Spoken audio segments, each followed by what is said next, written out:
अनुराग सिंह ठाकुर जी की तरफ से माफी मांगना चाहता हूं इस सदन में। अनुराग सिंह ठाकुर जी ने जो उनके ऊपर आरोप लगाया जाति का, तो जाति है ही नहीं ना।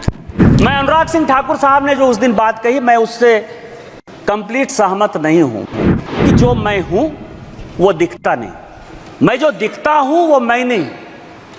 तो वो साधु है कि जात में पूछो साधु की। आज इस देश का प्रधानमंत्री पिछड़ा है, चाय वाला है, बैकवर्ड है, और यदि वो ओबीसी सुरक्षा की बात करता है और जिस दिन वो एक बार ओबीसी सरकार की बात करता है तो आप ओबीसी करते हो। मैं अनुराग सिंह ठाकुर साहब ने जो उस दिन बात कही, मैं उससे कंप्लीट सहमत नहीं हूं। मैं अनुराग सिंह ठाकुर जी की तरफ से माफी मांगना चाहता हूं इस सदन में। लेकिन क्यों? इसीलिए कि अनुराग सिंह ठाकुर जी ने जो उनके ऊपर आरोप लगाया जाति का, तो जाति है ही नहीं ना। आप ये समझें कि वो कहते हैं कि जो मैं हूं वो दिखता नहीं, मैं जो दिखता हूं वो मैं नहीं। तो वो साधु है, और इस देश में कहा गया है कि जात में पूछो साधु की। साधु का जाति नहीं पूछना है, और जब साधु का जात नहीं पूछना है तो अनुराग सिंह ठाकुर जी ने गलती कर दी कि उनसे जात पूछ लिया। लेकिन मैं आपके माध्यम से कांग्रेस पार्टी और सारे अपोजिशन से जवाब पूछना चाहता हूं कि आप ये बताइए कि इस देश में कई एक ऐसे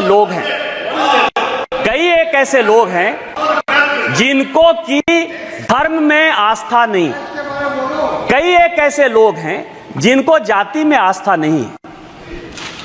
वो अपना किस तरह से जातिगत जनगणना करेंगे?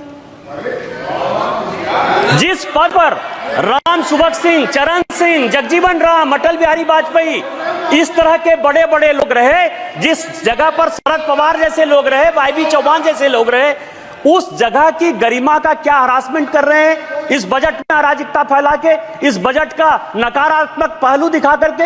आप जातिगत जनगणना की बात करते हैं, इसी बजट में जाता है, यही टैक्स है, इसी टैक्स के आधार पर जाता है। और मैं स्पीकर महोदया, अध्यक्ष महोदया, आज मैं बहुत कुछ चीज लेकर आया हूं। मैं 1952 से लेकर 1990 तक का कांग्रेस का मैनिफेस्टो लेकर आया हूं। आप यदि कहेंगे तो मैं लेकर दूंगा 1952, क्योंकि उस दिन जो वित्त मंत्री जी ने कहा कि नेहरू ने यह कह दिया, राजीव गांधी ने आलोक मेहता को यह इंटरव्यू दे दिया, तो यह तो इंडिविजुअल कह सकते हैं कि राजीव गांधी का वो अलग से विषय था, राजीव गांधी का पार्टी से कोई लेना देना नहीं था, या नेहरू जी का पार्टी से लेना देना नहीं था।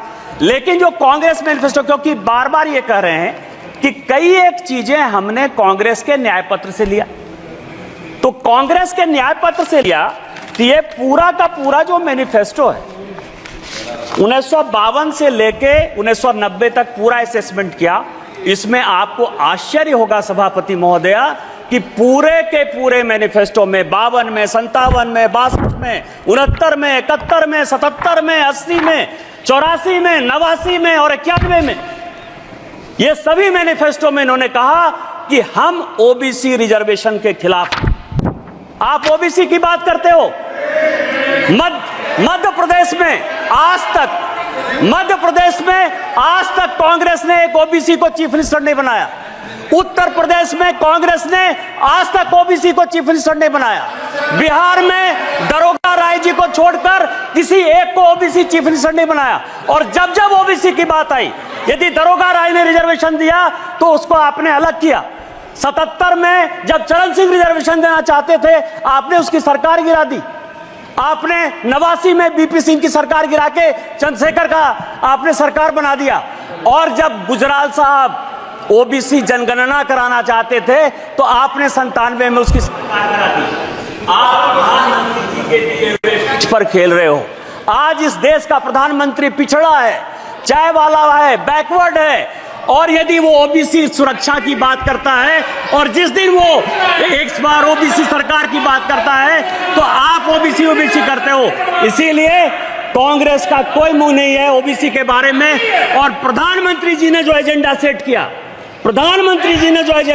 किया, कृष्ण की तरह चारों तरफ आप बिलबिला रहे हो और सारी ऑपोजिशन की पॉलिटिकल पार्टी कौरव की तरह प्रधानमंत्री के एजेंडे पर ओबीसी ओबीसी चिल्ला रही है और ओबीसी का कोई कल्याण यदि होगा, यदि आप में ताकत है, यदि आप में ताकत है तो 2011 में ओबीसी रिजर्वेशन जो कराया वो क्यों नहीं इंप्लीमेंट हो पाया?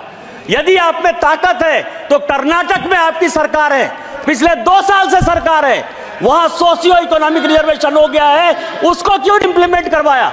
इसलिए नहीं करवाया कि इस्लाम और क्रिश्चियनिटी 2 ऐसे धर्म हैं जो जाति की बात नहीं करते हैं और उसमें 86 जाति क्रिश्चियन की और 56 जाति मुसलमान की, उसको ओबीसी बैक दरवाजे से, पीछे के दरवाजे से आप मुसलमान और क्रिश्चियन को रिजर्वेशन देना चाहते हो ओबीसी में, इसीलिए आपकी हैसियत नहीं है और इसीलिए आप जातिगत जनगणना की बात करते हो। यदि हिम्मत है कांग्रेस को, राहुल गांधी को, तो कर्नाटक में वो ओबीसी रिजर्वेशन करके दिखाए तो मैं मानूं कि इस हाउस में जो आप बात करते हो उस हाउस की बात करते हो।